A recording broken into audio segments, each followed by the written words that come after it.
বাংলাদেশের ছোট ও বড় পর্দার পরিচিত মুখ অভিনেতা শামস সুমন আর নেই। মঙ্গলবার রাজধানীর ল্যাবেট হাসপাতালে চিকিৎসাধীন অবস্থায় তিনি শেষ নিঃশ্বাস ত্যাগ করেন। দীর্ঘদিন ধরে নানা শারীরিক জটিলতায় ভুগছিলেন তিনি। অবস্থার অবনতি হলে হাসপাতালে ভর্তি করা হয় এবং নিবিড় পর্যবেক্ষণে থাকা অবস্থায় তার মৃত্যু হয়। তিনি রেডিও ভূমির স্টেশন প্রধান ও চ্যানেল আইয়ের অনুষ্ঠান বিভাগের পরিচালক হিসেবে দায়িত্ব পালন করছেন।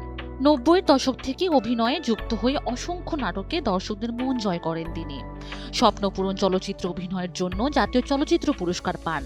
সর্বশেষ ২০১৩ সালে নায়করাজ রাজ্জাক পরিচালিত আয়না কাহিনী ছবিতে দেখা গিয়েছিল তাকে। তার মৃত্যুতে সাংস্কৃতিক অঙ্গনে শোকের ছায়া নেমে এসেছে।